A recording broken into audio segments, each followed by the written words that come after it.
Hello, and welcome to This Week in Hearing. We are your guest hosts, Laura Sinnott and Heather Malyuk. And today we're very happy to introduce our guest, Michael Lawrence. Michael, he is kind of like an audio renaissance man, is how I think of him. He is an audio engineer. I really do.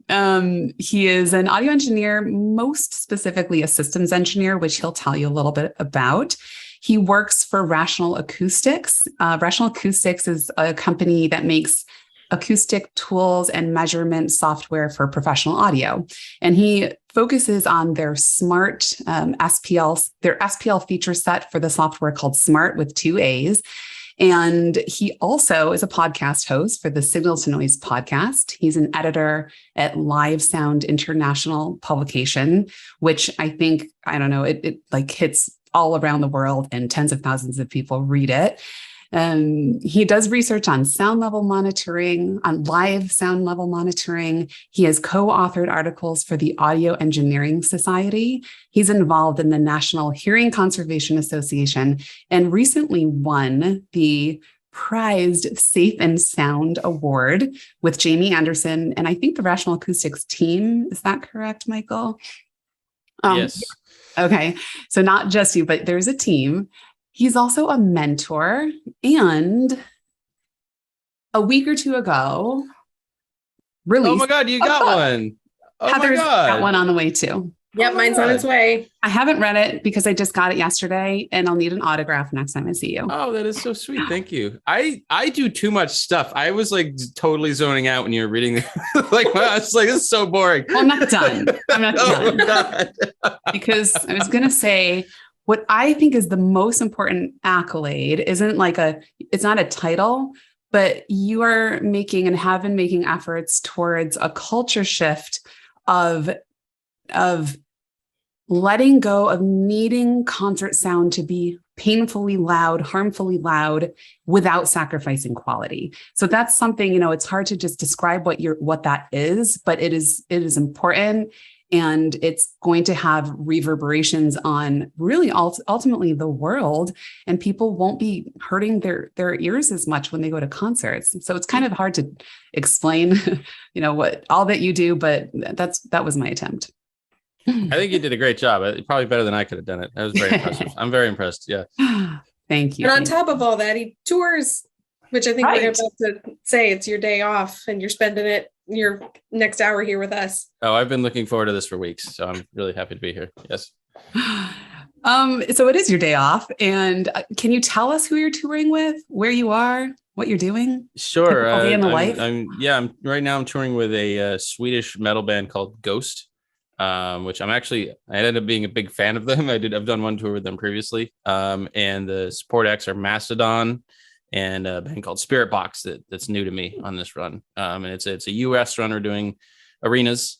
And we've got, I think 7 more shows coming up next week. Or we're going to be out in like Chicago and kind of Green Bay area. And then I fly home and then I fly to California. I have a one-off with R&B singer Miguel. And then after that, I'm going to sleep for like a month. So, yeah. And what are you doing there? Are you doing system engineering? I'm the systems engineer for Ghost. Yeah. So basically, I don't expect anyone who doesn't do that for a living to know what it means.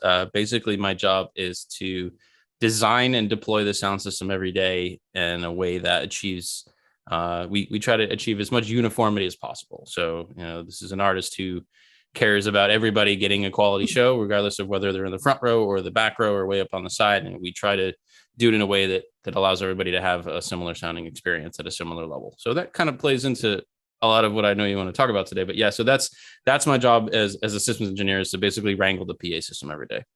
Which is pretty impressive, because I used to think the front of house engineer had an intense job of making the sound good for tens of thousands of people, but you actually need to make sure that mix is reached to everybody. And that is it's no small feat.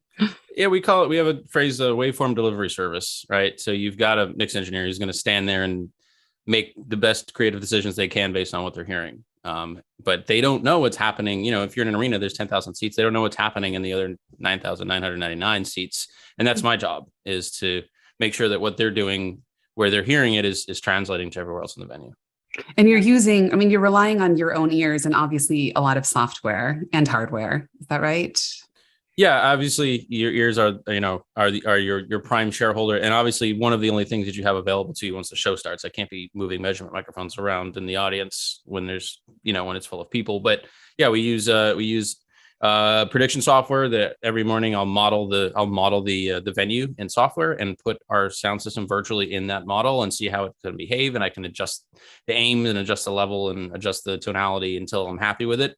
And then I give that information to the audio crew and we put the PA up in that way. And then once it's up, I use more software, like you mentioned Smart, to take measurements of the response of the system and make sure that it's consistent. And then we can adjust the different speakers and different levels and timings and do what we need to do to achieve as much consistency as we can. Cool. Yeah. So there's a lot of tools. A lot of tools. And I just like pointing out that audiologists who are listening, because it is mainly an audiologist audience, audiologists specialize in all different kinds of things, from pediatrics to cochlear implants, even interoperative monitoring. And audio engineers are similar. I'm an audio engineer, but I honestly didn't even really know what a systems engineer did either until recently. So I just, it's a great example of how refined you can get within your area of expertise. It really has become more refined too. I mean, the thing is, audio live sound is a very young field, very, very young field. We've only been doing it for a couple decades, seriously, right?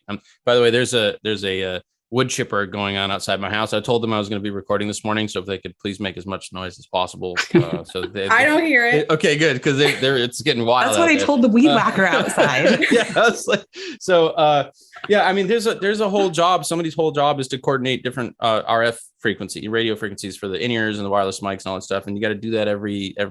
So there's all these jobs that just didn't exist 10 or 15 years ago. And that's, I'm sure we'll get to it, but that's a lot of what we're trying to do with our podcast community and our mentorship programs, is just get people exposed to these ideas. And we've had a lot of people say, hey, I didn't know what a systems engineer was until I heard you talk about it. And then we've got a bunch of young people now saying, I think I want to do that. That's cool. So that's, half the battle here is just saying, hey, this is a thing that you can do. And it's a job that somebody needs to do. And it's something that you can get good at and make a living at. Right. Cool. Mm-hmm. Before we dive in to some of the questions we had prepped, there are a lot of audiologists listening. And I think Laura and I take for granted that we work in the music industry and we understand kind of what the lifestyle is like.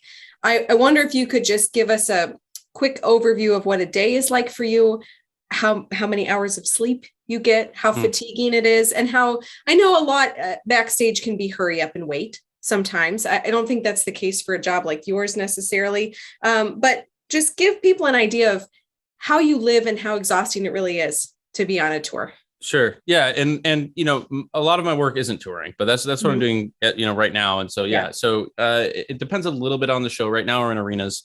So typically 6:30 or 7 a.m. we do what's called walk and chalk. So the heads of department and the rigger will go in, and we basically need to hang our whole show from the roof. All the speakers, all the lights, all the video stuff has to hang off the steel. Every building has a little bit different steel structure and the way the weight has to be distributed and where the beams are. And so we basically go in and chalk the floor. Here's where we need our points to be.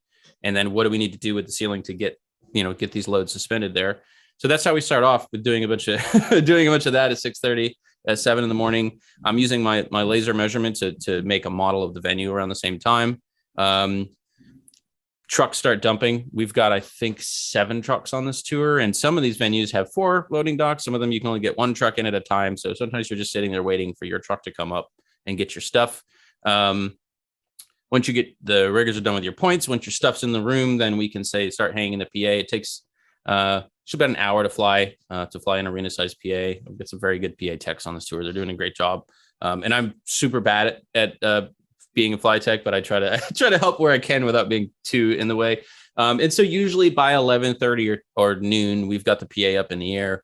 If I can start tuning it at that point, but sometimes there's still set carts and stuff in the way on the arena floor. So I can't get my microphones where I need to get them. Sometimes I'm not able to run my snake cables out the front of house. We can't turn power on as front. So like you said, a lot of waiting for other departments to do what they need to do and trying to stay out of their way.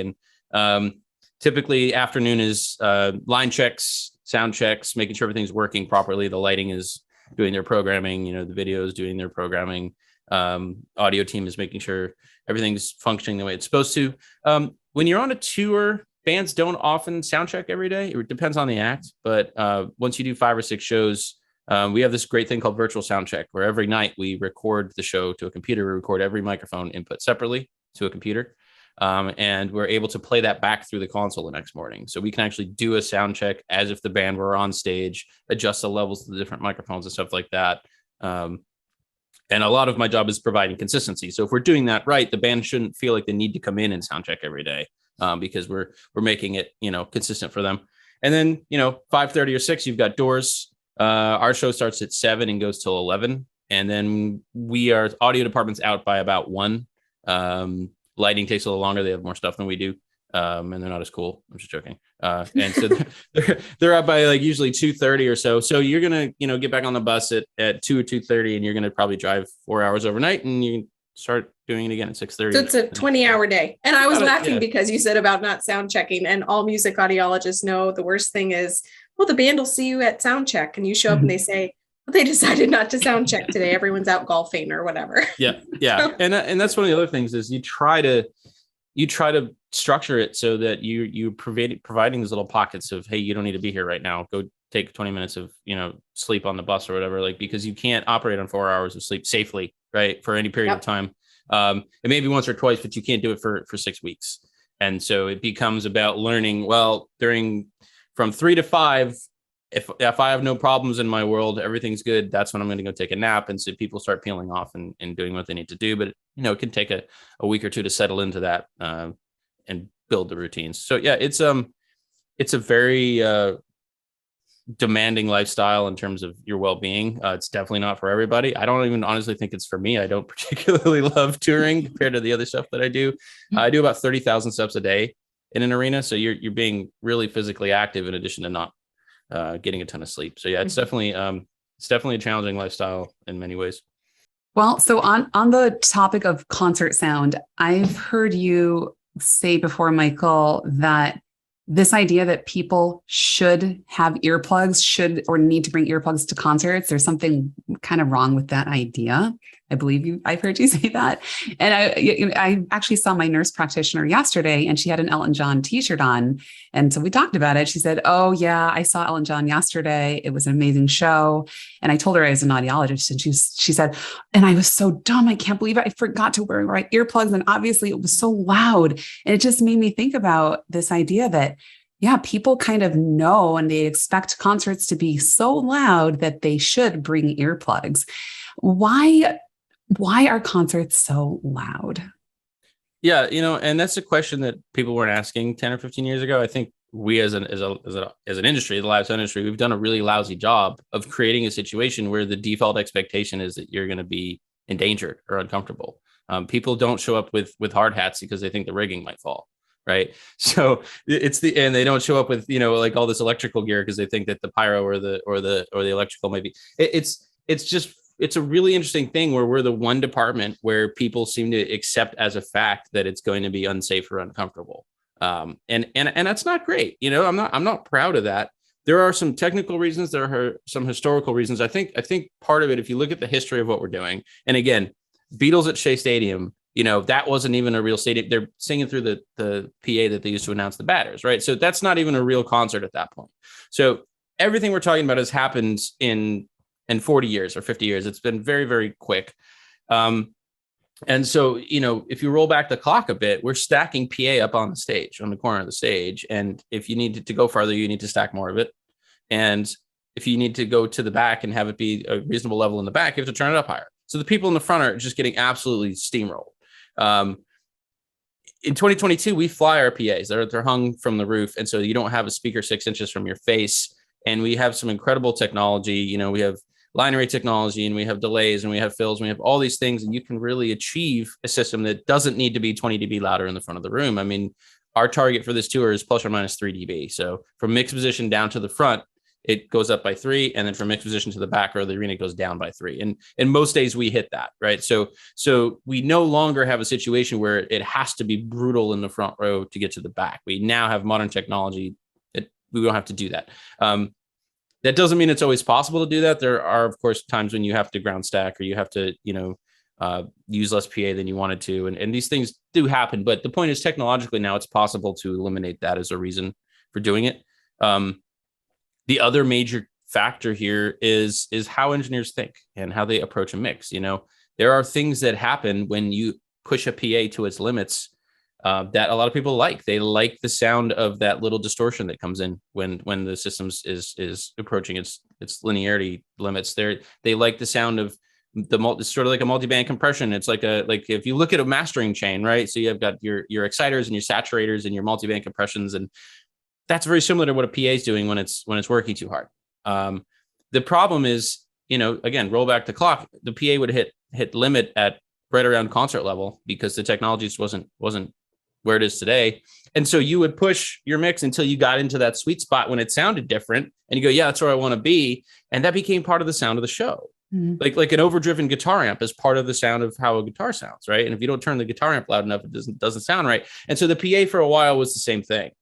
But again, in 2022, we have very, very, very powerful, very capable systems that can achieve show level without being in limit, and have headroom and can reproduce those peaks cleanly. And so there's a reason that they have this much power, is because we don't want to alter the waveform. It does need, it's like just because you can't drive faster than 70 here in New York, it doesn't mean that if your car only goes 70, that's going to be a safe situation. You need it to have a little more power under the hood to behave the way that we need it to.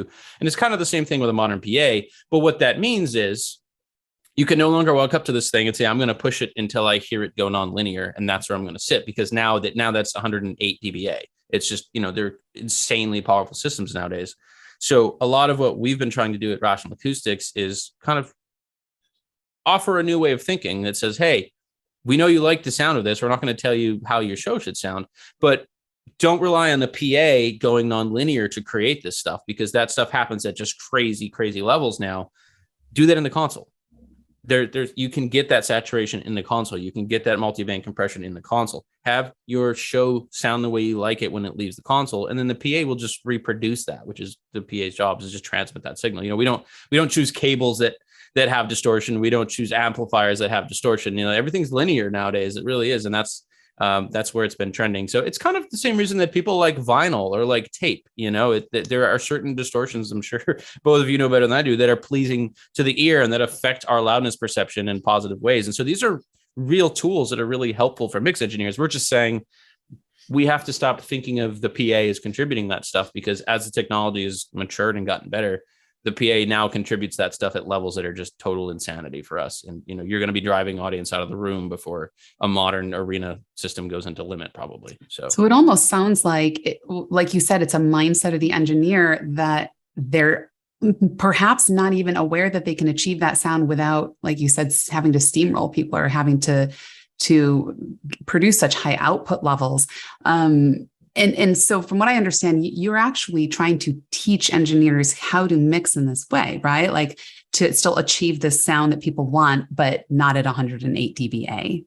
And is this what you've called in the past mindful mixing? Is that what that's about?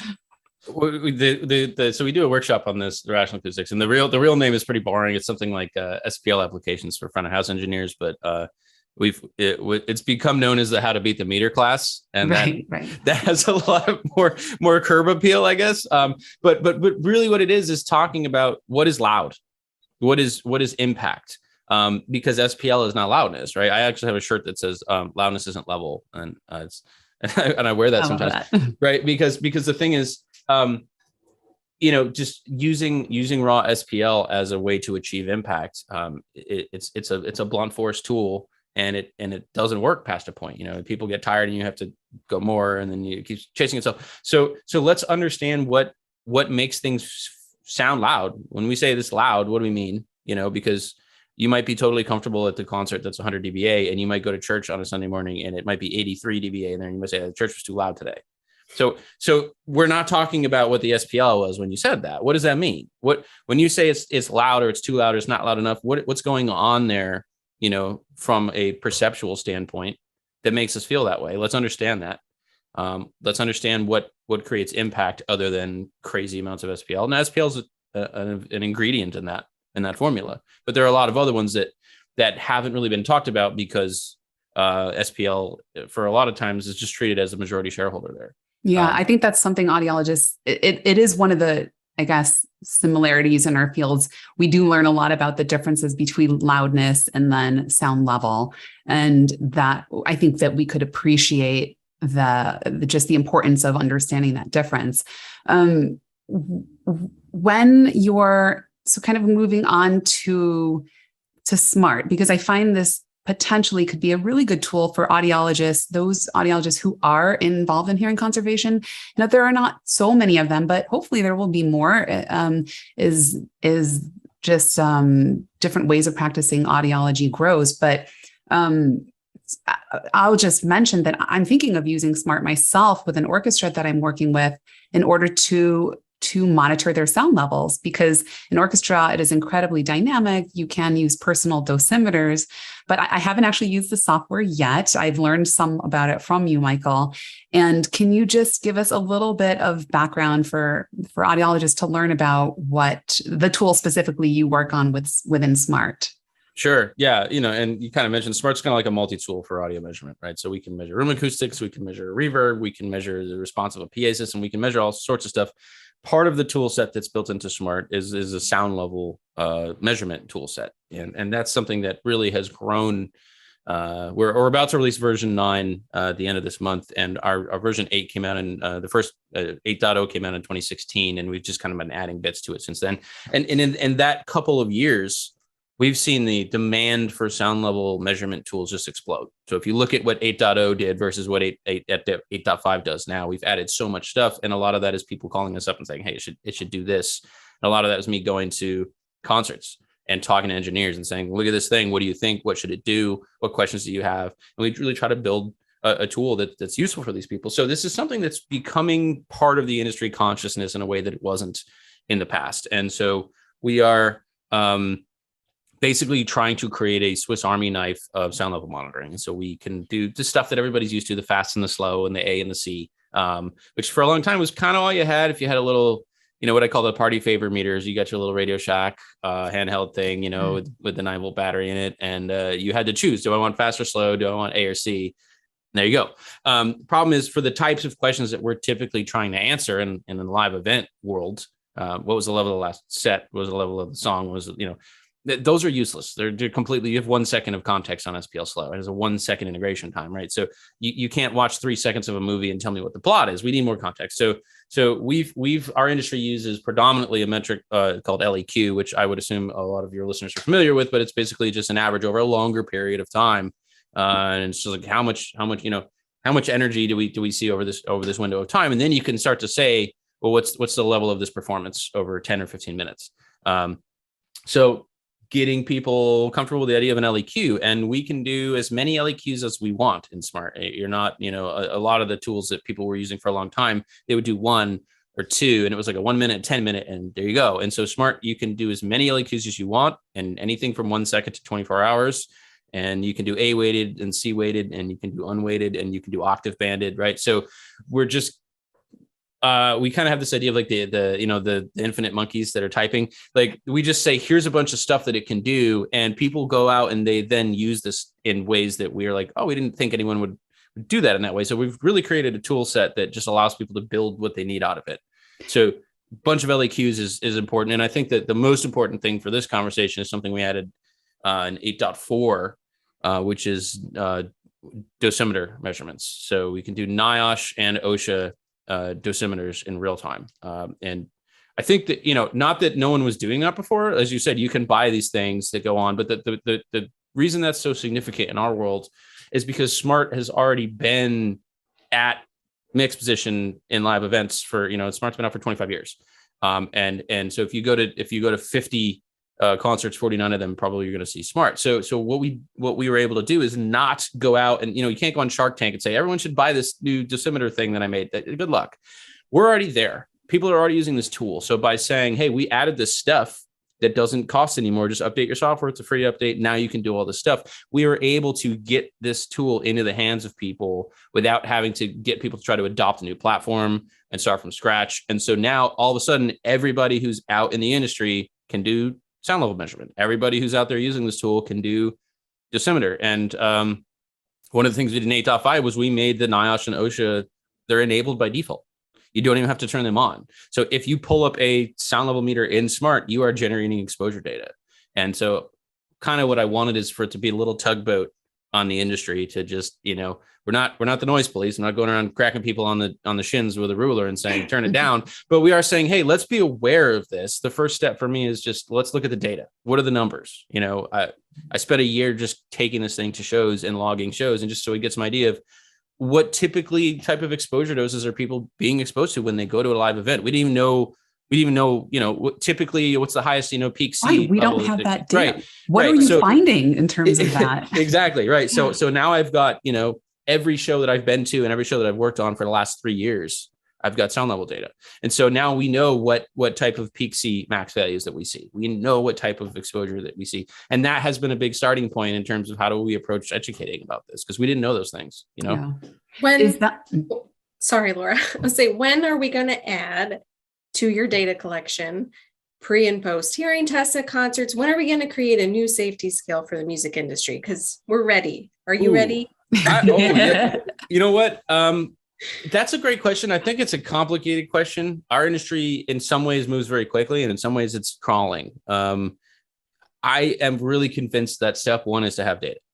Step one is what we're doing now, which is saying, hey, you can measure this. We don't have to guess about how dangerous this is because you can find out for yourself, right? So, and awareness, which is another part of what we're doing with our classes. And like you said, I've co-authored some papers for the AES where we're just trying to get information out there. There is no shortage of information on sound exposure, as you both know, but most of it is not packaged in a way that's useful or actionable to a live sound engineer who didn't go to audiology school and doesn't read medical papers. How do we get these people on board with this stuff and give them a functional knowledge of it so they can make decisions? So we can gather the data, but the data doesn't mean anything unless the people gathering the data understand what the data means. And that's really where we are still. There are some conversations happening with AES and the World Health Organization where we're looking at what would it take to do an industry-wide certification. They just, actually, I think it was in March, Heather, that's when we met. The World Health Organization standard for safe listening venues came out. And they cited some of the research that I worked on, which is pretty cool. But what's the next step? How do we now put some guardrails on this? And there's a ton of conversation there about should there be rules, should there be laws, should there be regulations? I really feel that the most successful way to do this is to go with professional responsibility. Like regardless of most of the shows that I work on in my career, there's no law that says you can't expose people to this level. I live and I work in the US, right? If you go to Europe, that's not the case. But where I live, most of the time, there's nobody saying, hey, turn that down, you're hurting people, right? But I'm still involved with operating a system that has the ability to hurt people, just as you do with a car or when you're doing rigging or pyro or electrical or any of the other stuff that we do in a professional environment. It's in our best interest not to hurt somebody.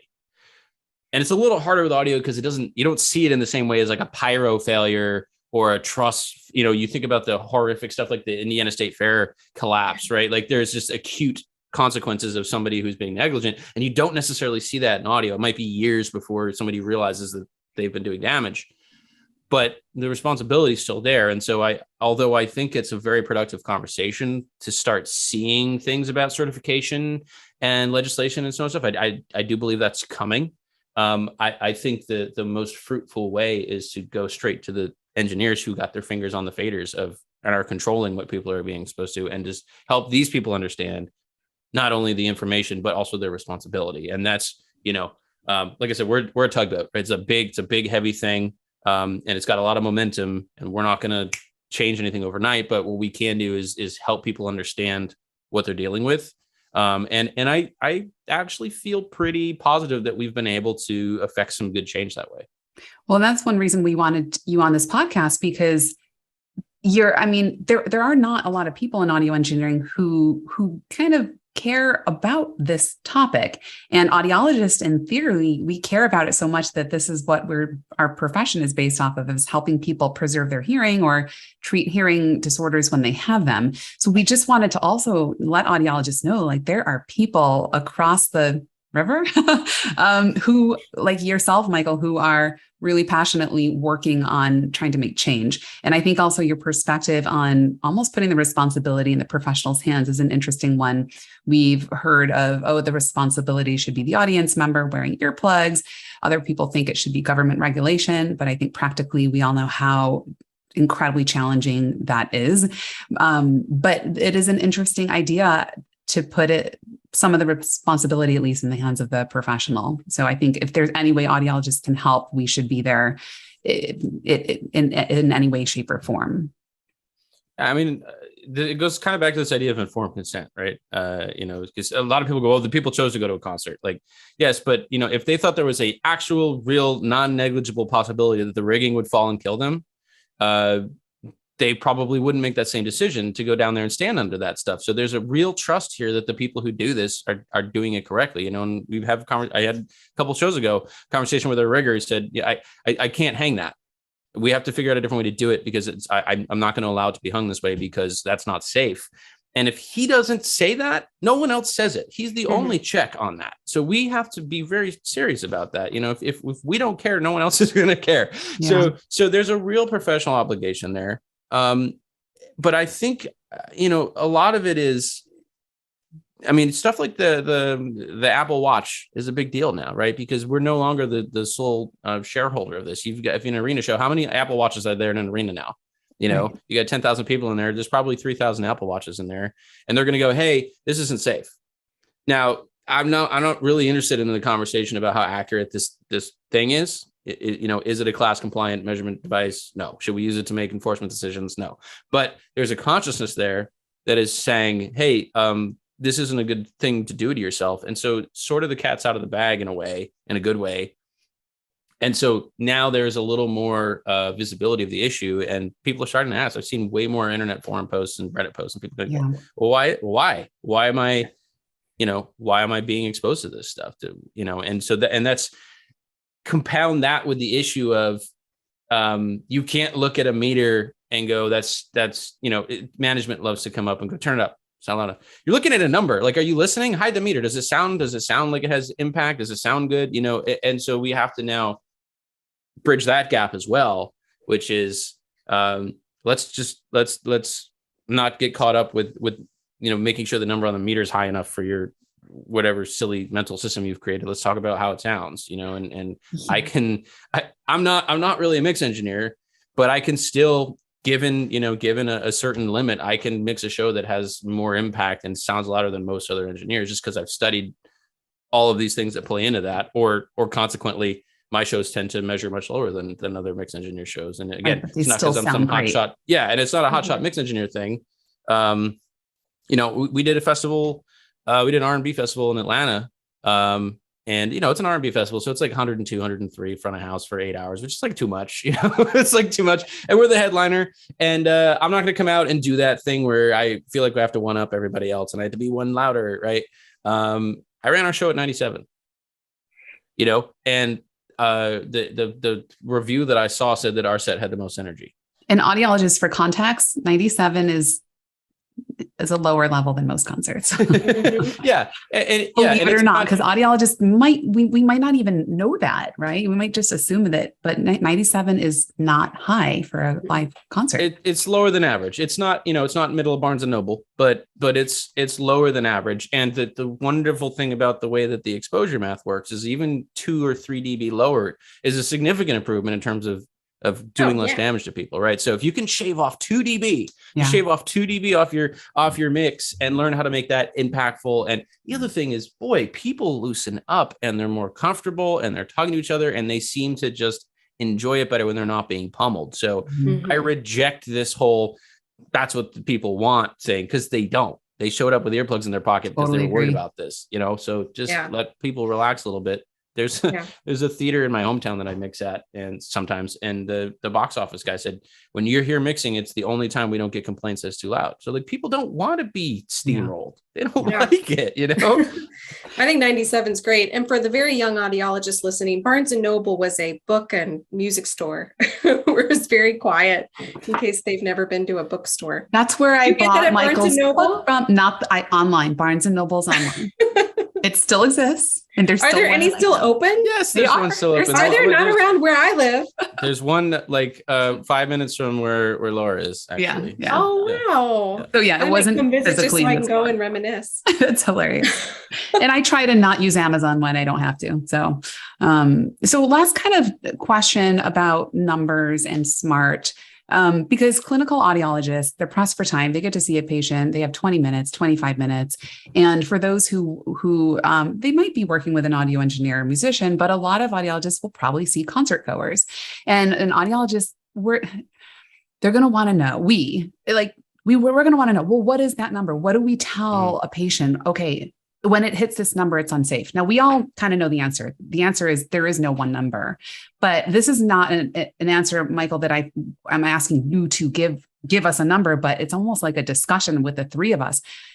We're going to need some kind of quicker answer for a clinical audiologist in order to give their patient some information they can actually use. And I feel like, NIOSH is interesting, OSHA's interesting, but could there be something better, and if we have the tools with SMART, could we figure something out? Yeah. This is something that I don't want to say I lose sleep over this, but it's definitely something I spend a lot of time thinking about, right? Because when you say to somebody, oh, I do sound level measurement for a living, they're all like, well, how loud's too loud? They want a number. Right. They do. It's not, and you can't, because I would like to say it's about how loud for how long, so going to if you look at the World Health Organization guidance, right, that's for someone who's going to 4 shows a year.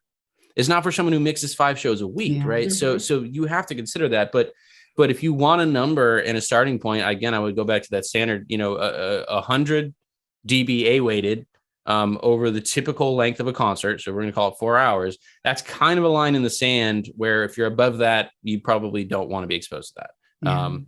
And as I hate to even do you're that. You're calling 100 the line in the sand? They are saying hours? that should be the limit that should not be exceeded. Now, a lot of shows are under that, but a lot of shows are not. And so I think it's a reasonable starting point where if you go higher than that, you're not doing that much in terms of protection. And if you go lower than that, you're not being super realistic about the current state of things. I remember being probably 17 or 18 years old, and I went to a local audiologist and I told her what I did. And I said, look, my shows aren't loud. I go, I mix it like 93. And she goes, well, that's still way too loud. That's not a realistic answer. No one's going to, you know what I mean? Like even a Nora Jones concert, it's gonna, like, you can't. So this is part of the issue is there's a disconnect between what y'all were taught and here's the thing. I have the handbook of clinical audiology here, the CATS one. Sometimes I have trouble sleeping, right? So I read that. But there's 1,000 pages in that book and 20 of them are about sound exposure. Mm-hmm. That's 2%, right? So the stuff that is being taught in audiological circles versus the stuff that the pro audio industry is involved with is just such a huge gap there still. Preach. Right. Yes. And that was part of our problem when I remember we had a meeting with Jamie, our president at Rational Acoustics. Hey, we're going to introduce more sound measurement tools. We're going to introduce exposure. And we were like, well, why do you use A-weighted at concert levels? Because isn't that for, we had all these questions because we didn't know. And where do you go to get that stuff? And so I was like, I'll take the bullet. I'll read this book, So I read all this audiological stuff and I realized how little of it is useful for people doing live music and how little research is done on live music. So much of it is industrial or commercial or speech. Orchestras. Right. Marching bands. So this thing where you can be in the front row at a concert and be exposed to, 140 dB peak C for hours at an EDM festival. There's no data on that because that's a new thing. That wasn't happening 30 years ago. That just didn't exist. So when you talk about, well, we have noise from, steady state noise measurements on factory floors, that doesn't really help us with this person who's at a concert and is just getting, their pant legs are flapping because there's so much bass. Right. Now, I'm not saying that's inherently bad. People like that. It's part of why people go to a concert. It's part of the experience we want to deliver when we do a live event, but we also don't want to hurt anybody. So we need to understand how to do that and minimize the risk. And that's been a big challenge that a lot of my colleagues at AAS are working on is we don't even have a lot of data on this. And you can't exactly put people in front of subs and say, we're going to turn it up until it's dangerous and see what happens. Like you can't research it that way.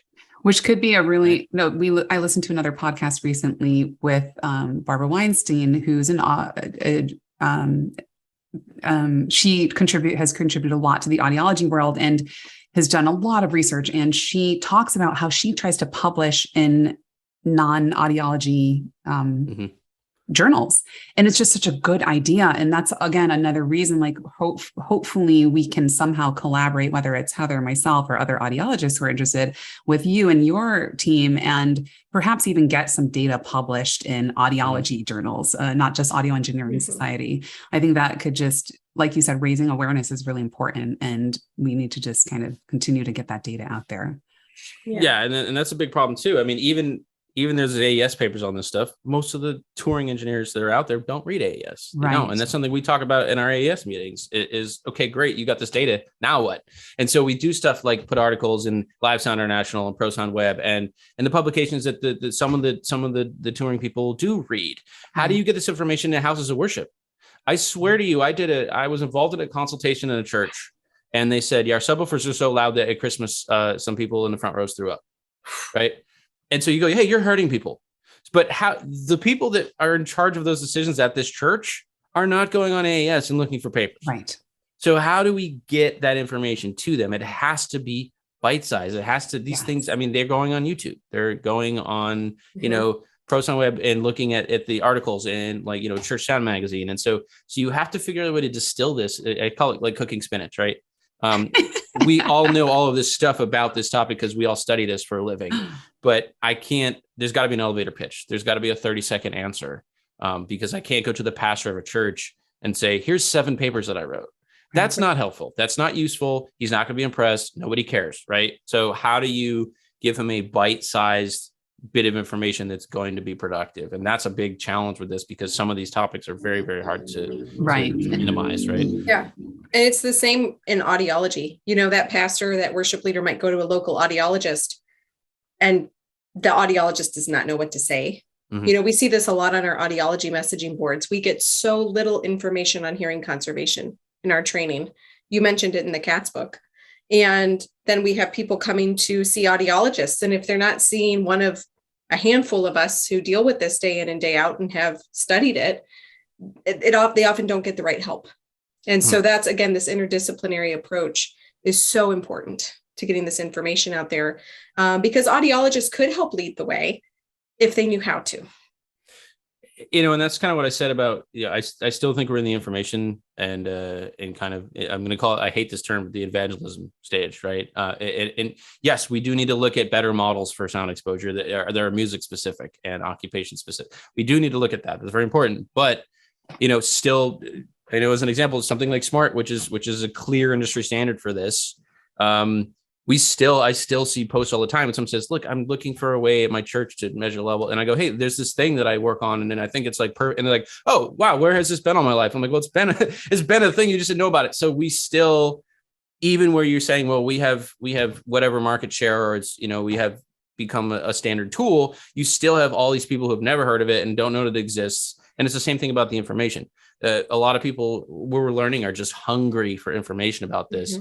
There was some cultural stuff where the whole, if it's too loud, you're too old, blah, blah, blah, blah. But by and large, people do care about this and they want to know about it and they just don't know where to go. So I think before we get to better models and all that stuff, and a lot of that's coming, but I think the first step is still, hey, this is a thing. You should know about it. We have tools to help you understand it. Here's some context to help you understand it. We are still in the stage of just getting people to understand what we're talking about. And that's where the rest of this is going to come from.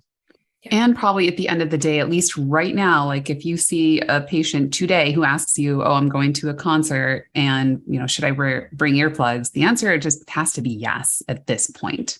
It just has to. And sometimes people misinterpret. I'm not shaming people who bring earplugs to concerts. Oh, right. You should protect yourself. And if you're going to a metal show, it's probably responsible to put earplugs in your pocket before you go. I actually, I keep a big bag of foamies at front of house, and I look for, sometimes you'll see a little kid just, and I'll bring him a pair, but if a parent comes up and says, hey, do you have earplugs? I'll be like, yeah, man, but come on. Like, you knew you were going to a metal concert. So yeah, take some personal responsibility, but I'm looking forward to a place in the future of the industry where we don't feel like we need to protect ourselves from that because the professionals that are responsible for it are going to be doing it. Right. Yeah. Can we keep going, you guys? Oh yeah. Yeah. Okay. Heather, do you want to talk a little about National Hearing Conservation Association? I would love to, because that's how Michael came into my life. Yes. And it's been so great ever since. So Aww. NHCA in my mind is like the hidden jewel of audiology. And even though it's not fully an audiology association, it's super interdisciplinary. We have all kinds of members, all kinds of presentations, but it's centered around hearing conservation. Right now, I'm on the leadership advisory team for the NHCA, and I used to be on the executive council. Oh, and Heather, you won an award this year too from the from the NHCA, didn't you? Did I? Oh, yes. Outstanding lecture. Yes. Hey, So there you go. Yeah, thank you. Based on music industry. It's always music industry stuff with me. So I met Michael there because he won the Safe and Sound Award. Well, he and his colleagues at Rational Acoustics. And Michael, what did that mean to you guys? Let me preface it by saying, I think a lot of audiologists, if they're listening, they think of NHCA as being maybe antiquated and military focused or OSHA focused. And that's kind of not what we are at all. That's a sector of it, but it's so much more innovative and creative than that. And one of the ways we show that is through the Safe and Sound Award. And if you wouldn't mind just telling our listeners what that meant for you guys in terms of being recognized in that way. It was really funny because we're not, that stuff's not on our radar. We're not following audiological stuff or the conferences. I've spent a reasonable amount of time reading papers, but that's about it. We live in live events world. That's where my head is all the time. I'm at shows and I'm talking to engineers and dealing with PA systems. So we're working on these tools and that's kind of, we're in our own little, and then we get this email about, and we're like, what are you talking about? Like, what is it? We had no context for what this thing is, or that anyone was paying attention to, that anyone outside of our own tiny little, we're our tiny little industry, and we're a tiny little corner of that tiny little industry. It's a niche within a niche, So we're like, what are you talking about? What is all this? And so the thing that was kind of funny is we started studying sound exposure because we're going to build these tools, all these questions, about NIOSH. And so I go, because I'll call NIOSH because a lot of people wouldn't even think to do, but I go, a phone number on the website, I'm gonna call them, right? And they didn't know, they weren't expecting to hear from me. They didn't know what was, so I got passed around a bunch, but I got answers. I talked to, I want to say David Byrne was the guy's name, if I remember correctly. He was an audiologist over at NIOSH. And so now I've got a lovely little email chain with the NIOSH people. Whenever we have a question about this, and this is a big thing for us, is we're not audiologists, we're not doctors, we're sound engineers. We develop software. So if we're going to stand up in front of rooms of people and talk about this, I have a very big ethical obligation to make sure that the stuff we're saying is based in science and wouldn't be contradictory. So I remember getting this email that a bunch of the NIOSH people had sat through one of my trainings that I was doing on this, I think for NAM or something like that, or Event Safety Alliance or something. And that's a freaking nightmare for somebody who learned what they learned from the internet. You know what I mean? To have a bunch of degreed audiologists come and sit through your class on sound exposure. I was so nervous. I was like, oh no, I'm about to get some nasty emails. And they were like, we think this is great. And I was like, really? You think it's great? And so we were just so overwhelmed by kind of, we kind of take what we do for granted. This is what we do. And so the fact that somebody in the audiological community was paying attention to it and thought it was cool and thought it was helpful was very humbling, and we were very, very honored.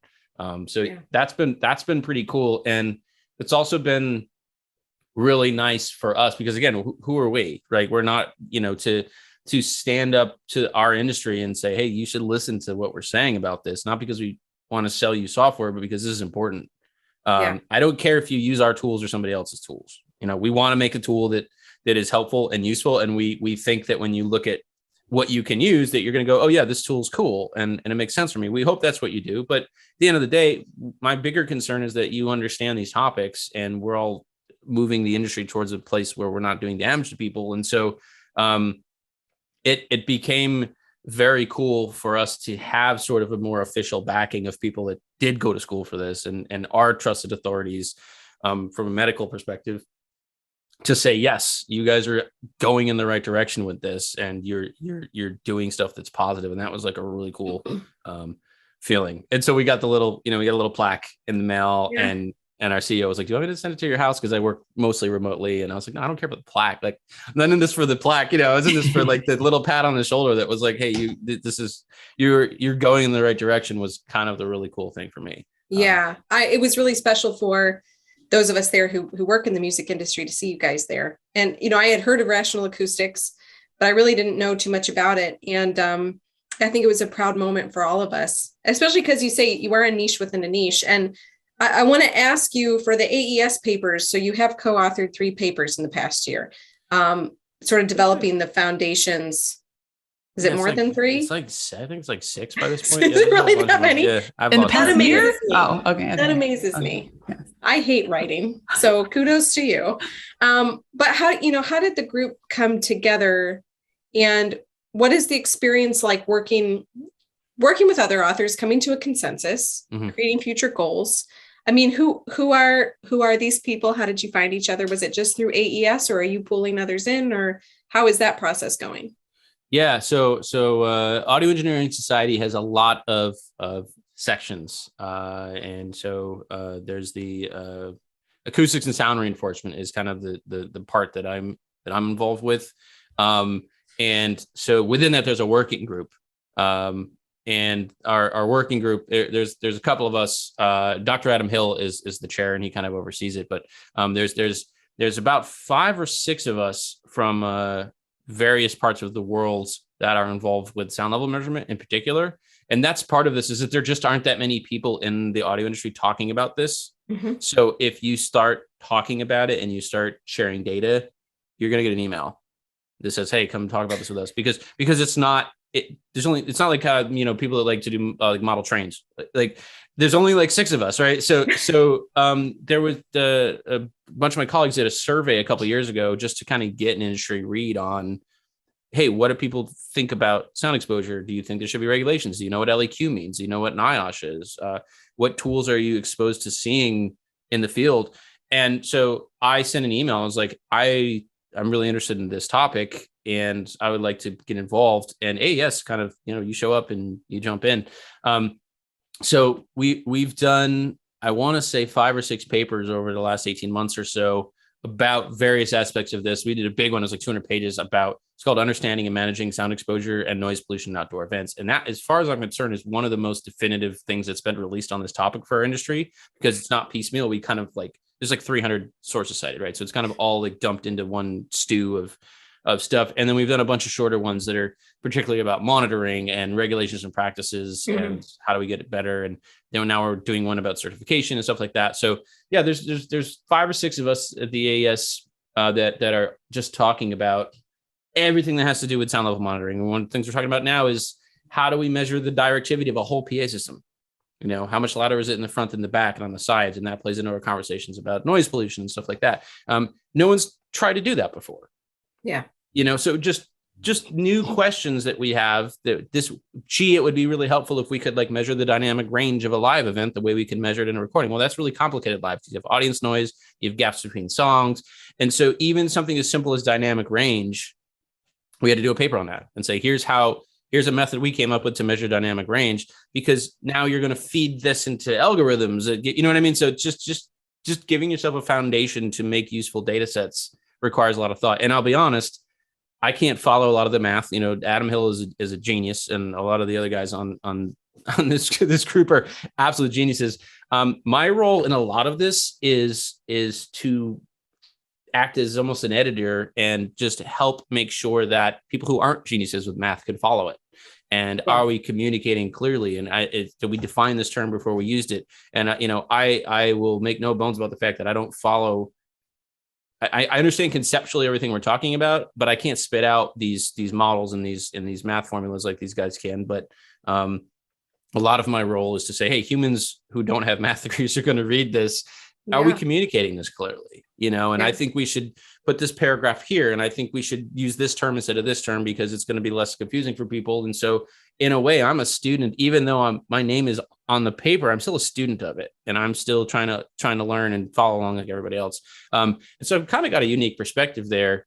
And it's a little bit like the Slumdog Millionaire thing, My whole career has been like that. Like, well, yeah, I didn't know the answer to that question you just asked until I co-authored a paper on it, and that's the only reason I can answer this question for you. But I didn't know it until I read the paper draft, right? So I'm constantly just following along, and I might poke my fingers in here and there, but it's really we're all learning about this. I was going to say, all the best professionals I know are lifelong students of each other. I know Laura because I knew her when she was in school, and I'm learning from her now as my colleague. And, that's really how the professional world works best, is if we're all in this kind of learning process together. We're talking a lot about sound levels in venues, which is great. One area that audiologists often work in is in-ear monitoring. Mm-hmm. And there is a misconception in audiology for most audiologists that they are protective devices just inherently, because that's how they've been sold to audiologists and musicians. And there are tools like the Audix TM2 ear simulator and Mimi. And of course, they've come out recently. There's also the DB Check Pro, which is being revamped to read drive voltage off of in-ears from any major manufacturer. So we can look at sound levels and we can at least get an idea of SPL, as best we can. What are some levels you have seen? Have you done much work in this area? It's interesting. I haven't, I'm not a monitor engineer. I don't do a lot of work with in-ear monitors in particular, but we obviously, when you're going to use the TM2 or you're going to use the SLS Audio Mimi and you're going to measure in-ears, most people are using Smart for that. And so we are involved in helping them use that tool. And we brought a Mimi up to Dr. Laura's office and we showed her how it worked. And so, I don't measure a lot, but I talk to monitor engineers about it all the time. And yeah, I mean, some of these levels are just insanity, like just 106, 107, 112 A-weighted, just people are just, you're as often dealing with a musician who's been doing this for so long, they've already got hearing loss. And it wasn't that the IM caused it, but it's certainly not helping. So that is something that, I think, again, the tools didn't really exist for that a decade ago. So you see stuff like the TM2 and the Mimi popping up. And now it's something that you can throw in your backpack if you're a monitor engineer, and you can actually get data on this in the field, because previously IM measurements where you had to use, the Gross stuff or the audio position stuff is happening in a lab or is happening at the manufacturer with very expensive stuff that was really difficult to do in the field accurately. So a lot of people are like, whoa, the Mimi is like, $900 or whatever. And they think it's a lot of money, but I'm like, yeah, but the context of this is it was previously a $50,000 rig that is now a $1,000 rig, right? And a laptop. So much like with system measurement and Smart in general, it's come to a point where it is actually practical to do in the field by a person who's not in the laboratory. Mm-hmm. And so that's definitely moving in the right direction. I think it's back to the same thing. We're back to the data gathering still. And we're back to basic stuff like, hey, I've got a pair of in-ear monitors and left and right don't match. And I can prove that they don't match because I can measure it. We couldn't always do that. And maybe then somehow we can sneak in. Oh, and by the way, I also noticed you're monitoring at a 106 dBA. Mm-hmm. Would you like me to explain why this is really bad? Well, I think, recently we had a thing where the artist was like, I can't hear. And the monitor tech measured them and found out that left and right were out of polarity. So that's why, and when they were using that immersive kind of 3D imaging technology, the Clang thing. Clang, yeah. Right. So when you do a polarity inversion on Clang, you're messing with, of course, you're going to feel like you can't really focus on what's happening because you're affecting all the binaural steering and everything. So I think number one is now we're like, hey, did you check these IMs before you handed them to the artist? Are you measuring them to make sure they're the same every day, that the ports aren't blocked, all that stuff? We're still at early stages of just building measurement into the routines for this stuff. So I think that's part of it. I think, another part of it is, are we doing fit checks?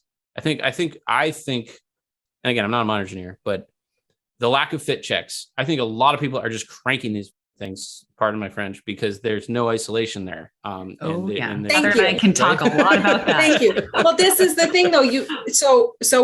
Laura and I are very much on the other side of you, where we're in the data collection phase for a lot of things. And Michael, I think my recent research on in-ear monitors with my colleague Alex Mibus. We're going to be publishing it soon, but finding that, okay, so you get a monitor engineer, right? And they might be able to measure output levels, but they say, well, these are isolating. So, their signal to noise ratio is better. They'll be able to turn it down. And we say, well, why do you think that? And they say, well, the manufacturer told me it's 26 dB isolation across the board. Okay, well, that's never been studied, And so one of the things Alex and I were doing recently was looking at these isolation levels and finding 0 dB isolation in the low frequencies, 2 dB isolation, and output levels of over 143 dB SPL. And so, audiologists, I think when someone comes in and says, well, I want to be fit within your monitors, or they get called out to the venue, they have no clue. They have no clue what they're doing to potentially to the artist's ears or to the monitor engineer's ears. And it's really the fault of our community for not studying it, to be perfectly frank. There are some of us who say, well, we just know this because we work in the field. Well, that doesn't help anybody. It doesn't help other people rise to the occasion and fit people appropriately. It also does not help the monitor engineering community. And I'm curious if you think, if the monitor engineer has a role in encouraging the musician to listen at a lower level, or whose responsibility is it? Is it the musician? Boy. Is it the audiologist? I think the monitor engineer, I would say I want that person to be educated and understand these issues.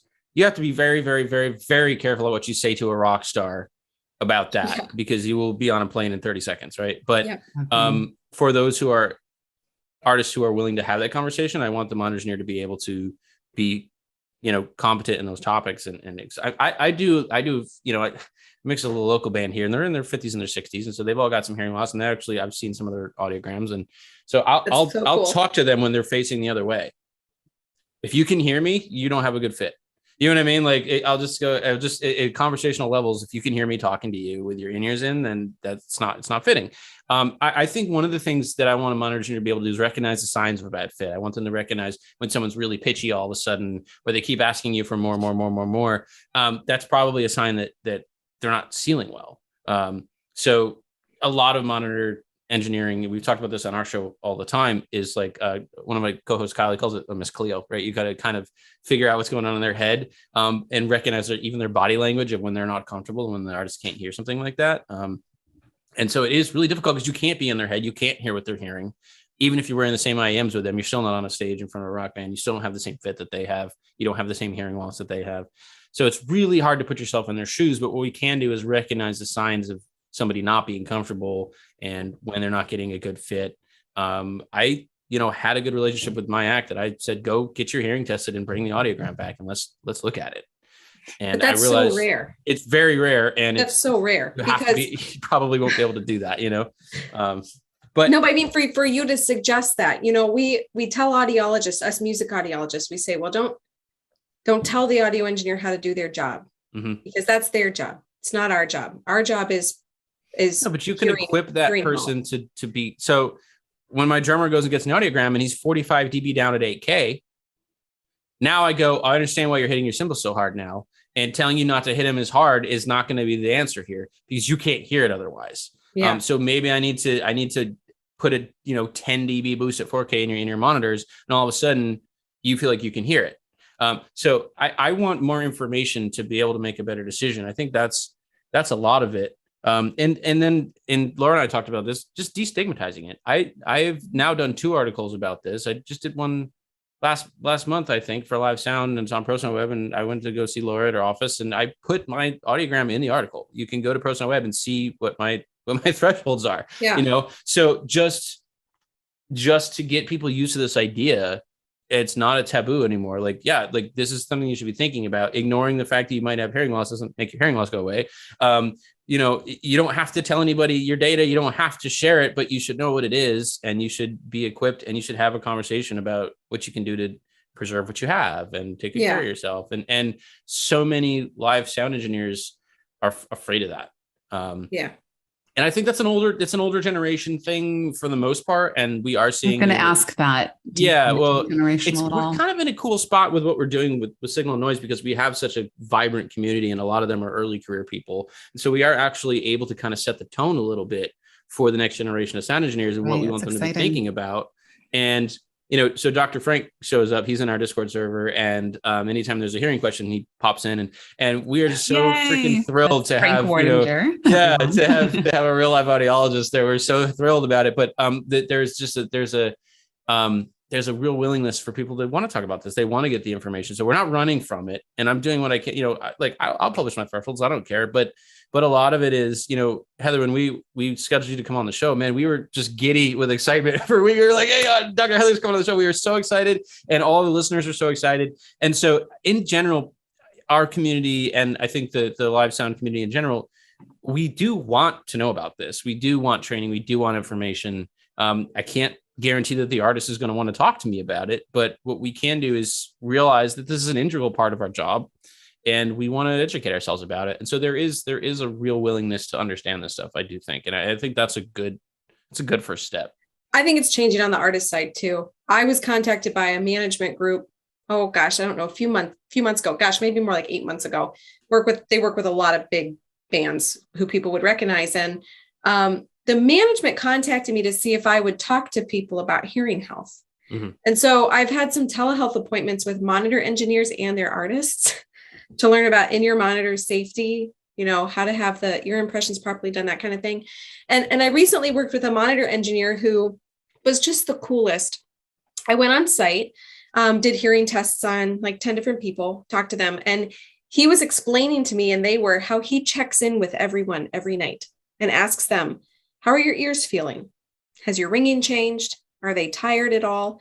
And he does these regular ear checks, even though, he's not an audiologist, he's not checking their hearing, but he's letting them know how important it is. And I had never heard of that before, to be honest. And now he's top of my list for monitor engineers. And I said to him, how did you think to start doing this? Because he's actually older and he's been doing it for a while. And he said that he had looked online, tried to teach himself about sound levels and what would hurt ears. And he doesn't know what level the in-ears are, but he thought at the minimum, he can ask people how their hearing is. Mm-hmm. And if there's a problem, he can call an audiologist. And I'm like, that is just the perfect place to start. Yeah, it's awareness. I thought that was lovely. Yeah. It's the same thing. We're not, Rational Acoustics is, like I said, we're not the SPL police, right? We're not in the business of going in and telling people to turn their systems down. That's not what we do. We're in the business of bringing information to the table, and explaining to people how to make good decisions. And that works. It really does. It really does work when you go, hey, if you're buying an audio analyzer, right, you're interested in getting data. That's what it does. It gives you data. So by the fact that you went out and you bought this thing and you got your measurement microphone and you're showing up to a show and saying, I want to get some data. So of course you care about that and you're interested in that. So we just need to help people to understand it. And I think that's sort of the next step for us. Is NIOSH doses is very important, but you can't like mix to it in real time, right? So it's not a good real-time indicator for a front of house engineer if they should be turning up or turning down or whatever. We've done some cool stuff with like cascaded LEQs at different lengths, so you can see your dynamic range and how long you've been at a certain level, and color coding the meters and all stuff. So I think there's more to do there, and we can acquire the data now. How do we frame it in a way that is actionable? And then how do you get people used to these tools? So we do. There's a big festival called Outside Lands. It's out in California. And so the last couple of years, Rational Acoustics has done the level monitoring for this. And that is primarily a nuisance noise thing. It's about making sure that people around the festival and the neighborhood aren't disturbed, or minimizing the disturbance. But what we've done is, since we're there anyway, and we're there putting levels up on screens at front of house anyway, is set it up in a way that we teach in our workshop about mixing for impact, lower levels over time. We set that whole thing up, even though that's not why we're there, just to get people used to seeing it. And we talk to the front of house engineers that come out with the different bands, and we say, this is why it's laid out this way. And, and we do have people go, wow, this is really cool. Like, how do I get one of these? Like, I need this, this is great. And it's really cool to see the experienced engineers learn how to, you call it bob and weave. You can have a loud moment. You can go there. You just don't want to camp out there. Mm-hmm. So a lot of it is just exposure, no pun intended. We just want people to get used to seeing these things. And I think the other thing is, we have had some pretty big name engineers sit in on our workshop in the past for no other reason than for them, the students, to say, oh, I've always looked up to engineer so-and-so, and he says that he uses this stuff too. And so it must be cool to do it. Like, I'm not a really compelling case to go, you should turn down, because who am I, right? But I don't really mix. But if there's a mix engineer that you've grown up idolizing, and you look up to, and they're saying yes, this is an important tool for me, and I'm very conscious about this. And here are some tricks that I use to achieve impact at lower levels. And yes, we agree with what you're saying, Michael. Like for the students to hear that has been really helpful also, because it's kind of like, hey, this is what the cool people are doing, right? So part of it is there's going to be a point when it flips. 20 years ago, you were the odd man out if you had an audio analyzer, because no one was doing it. And now it's really, really rare to go to a show. And if you see someone that doesn't have one, now they're the odd man out. So we're trying to make it the same thing with sound level monitoring. And it's happening where we want to get to a point where if you are going, I don't care about my levels and I'm not watching them, that's going to put you in the minority. So there's going to be a point when it flips, and this stuff is becoming more common. And I would say most shows I go to now, there's meters. So it's headed in the right direction, but a lot of it is just getting people used to seeing this stuff, Yeah. And one takeaway for audiologists might be, if you do have that sound engineer patient who comes in, which again, I know it's rare, but it happens, could just simply be about awareness. Hey, do you use SMART? Did you know there's an SPL section that can help you with monitoring the sound levels? And there are courses that can teach you how to use it. Like even just saying that could be one piece of information that perhaps that sound engineer didn't know. Yeah.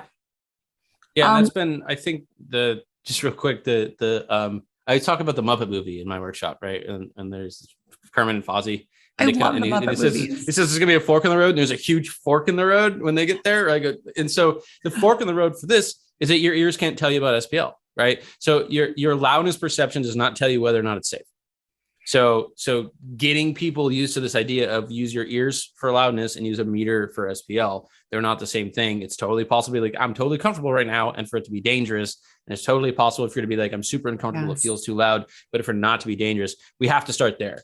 Everything else we're going to talk about how to use these tool sets, you have to be sold on the idea that the meter is what determines, what's the level is safe or not. Your ears aren't really well equipped for that, for all the reasons that we talk about with perception. So there's been a massive, if you get an audio textbook and you pull it off the shelf, and I've got a bunch here. If that book is older than 10 years or so, read what it says about SPL. It's crazy and accurate. We've just been, talking about Fletcher-Munson since 1931. And it's just like, come on, part of this has been breaking these things that have just been repropagated over and over and over again, and are not true, or were never true, or we talk about the research, but part of it is to get people to stop spreading stuff that's not true. And that's been a big battle for us, is just, hey, stop saying that. I'll give you one example because I see it all the time. It's even in the World Health Organization standard. C weighting is representative of the tonality of human hearing at concert levels. No, it's not. Look at the 100 Fons curve and put it on a chart with C weighting. They are not the same. They're not even close to being the same. We need to stop saying that, right? So things like that are in every book. And so, of course, you read the book, and now this is a thing that because you read it in a book, and people who write books must know what they're talking about, right? But it's very, very hard. Well, yeah, I mean, I'm sure there's, I found 2 typos so far, but yeah, that's a real part of it is breaking these things that we've all accepted as true for so long. We have to get past that before we can talk about what's actually true. It's an uphill battle in audiology too, man. Especially with the in-ear monitor stuff. I mean, it's just, we see misinformation after misinformation, and we're like, when will this ever change? And all we can hope is that one day it will. Like the one that's been around for a long time too. The bass can't hurt you. Low frequencies can't hurt you. Yes, they can, but we just don't have a lot of data on that yet, because it's it's a newer thing. So as we learn more about this, we have to be very aware that a lot of the stuff that we're going to encounter is either incorrect or outdated, and just not rolling that forward again and again is that's a tough cycle to break, but it's important here. Yeah. I know we've been talking for a long time, but I just have a couple quick questions, and they're kind of fun, and we'll close out. I'm here. Let's do it. Okay. Your articles have been described as geeky. I think they're by who? By the internet. The internet. Oh dear. Oh, okay. By Laura. I see geeky all the time when I was doing some, preparation for this podcast, but some of your it's not just geeky. Geeky is only one component. I'm going to read off some titles of articles you've written. And then if you can tell me an article, maybe like a favorite article or some article you particularly liked. No cable left behind, a process for avoiding system problems from the outset. Flying wrenches, being uncomfortable with getting too comfortable. Don't phase me, bro. Do double patch channels and aux-fed subwoofers cause phase issues? And then the magnitude fallacy. So anyway, I just want people to know there's some pretty cool articles out there written by Michael Lawrence that you can read. Any favorites, Michael? Man, our editor at ProSound Web, Keith Clark, he's responsible for a lot of so the subtitle of these articles is what we call the deck in the business, called the deck, and he writes a lot of those. I was doing this thing for a long time where everything was like a song or movie title parody that I was doing, but don't phase me, bro, was right after that guy was going through the TSA and was saying don't tase me, bro, from the airport security, right? And so I wrote it right after that, and I am absolutely shocked that he let me keep that in the article, but I was so proud of it. But my favorite one of all time, I was writing an article about how when you clip a waveform, you change its frequency content. And so in the article, I was doing a demonstration of if you take a sine wave and you clip it hard enough, you end up eventually with a square wave. Yes. And so the name of the article was "Clip to be Square," and I was so proud of it. And nobody thought it was funny except for me. But I'm like, you know what? I'm doing it. Good for I used to have digital audio processing students. That'd be a good mnemonic for them to kind of remember what happens if you clip a sine wave. That's awesome. We have to ask about more favorites too. We've mentioned Signal to Noise several times, and just to reiterate, it's a podcast that you're a co-host of, and it's much more than that. It's a community. Like I'm part of the Facebook group, and I just love the conversations that happen in there. And I feel weird asking you this, but who was one of your favorite guests on the podcast? Oh boy. You know what? It's kind of crazy because we've done so many of them. We've done like 170, something like that. I really like the stuff like what you were talking about, because it's different. It's not, we've talked to mix engineer after mix engineer. We've had some super iconic people like Rob Scoble, who makes like Prince and Tom. You have these just huge heavy hitters that if you're in the live audio community, you've grown up seeing these people and looking up to these people. And it's really been cool to talk to all those. But I really like the stuff that we don't get to do. I like talking to audiologists. I like talking to the lady who does sound for the NASA broadcast. You know what I mean? Like that stuff that you're like, wow, I'd never thought about that. And so we do get these things that are kind of out of the box a little bit, or just a different perspective. And those have been my favorites for sure. That's a crappy answer. No, it's actually a really good answer. You had a guest on recently. I was just trying to see if I could find the podcast on my phone. Hannah, I think you were a mentor of hers, or I thought that was a really good one. You want to talk about a success story? She walked up to me in an AES show in 2019 as a student, an audio student, and she said, "I want to work for Rational Acoustics." And I said, "Okay." And we're a tiny company. There's like 11 of us, right? We're not that big. And so that's kind of like going to your dad when you're in high school and being like, "I want to be in the NBA," and you got to go like, what percentage of people actually, it's just the odds of you getting a job at a company that only employs 11 people are not big. But she did, and she worked really hard, and she works for Rational Acoustics now. You know what I mean? I loved hearing her story. Yeah, I got to listen to that one. You should. For audiologists listening to this podcast, I highly recommend. I listen to all the Signal to Noise podcasts now. It's become one of my favorite shows, also because you guys are really fun to listen to. But there's so much we can learn from listening to the conversations you guys have on your show. So I would encourage any audiologist listening to listen to these conversations with audio engineers and listen and learn a little bit. So thank you for the work you guys are doing. Oh, I mean, it's a treat for us too. It's not the thing with it is we had not set out to like teach people anything. It's not like listen to us talk. We are students of this, and we are kind of along for the ride too with our guests, and like let's just hear about your experiences and your perspective. And so I think we've learned so much by doing it, and it's cool that other people choose to listen in, but that was never about it for me. It was just about like I want to hear what everyone's got to say, So I've been very kind of like a kid in a candy shop with it.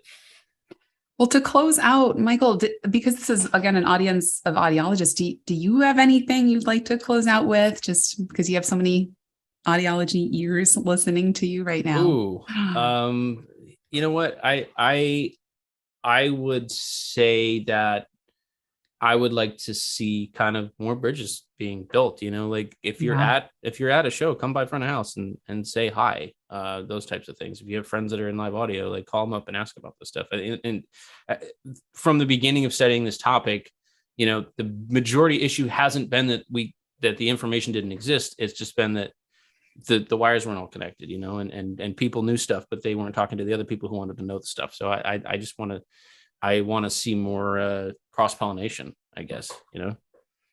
I love that. That's such a great thought to end on. Yeah. Well, thank you. That's very nice. And also, Laura, thank you for the grilled cheese place recommendation. Because Yeah. Well, I think I saw somewhere too, you have some like little line, it might be your website or something that says you like tacos, but maybe like the grilled cheese will start to. Oh, I don't know. I mean, it'd take a lot to unseat the tacos, you know. It's kind of one of those, like, it's really hard to have credibility on the internet. Like, you know, you're on a forum with, like, you're not going to convince anybody that you know anything, and you probably shouldn't. It's fine. So I started like bypassing the whole thing. How do I identify myself? Because everyone's like, oh, I'm a pro, whatever. It's like, no, I put taco enthusiast. You know, it's on my LinkedIn. Right, like, I don't care if you think I know what I'm talking about. It doesn't make a difference to me. You know, I'm not going to try to convince you of anything. I like tacos, you know. Well, and for anybody who is in central New York State, there is a grilled cheese shop called The Compound in Utica, New York, and it is pretty out of this world. It is awesome. Yes, it's really good. Nice. Thanks for being with us today, Michael. This was thank fantastic. you for having me. Thank you. Thank you so much.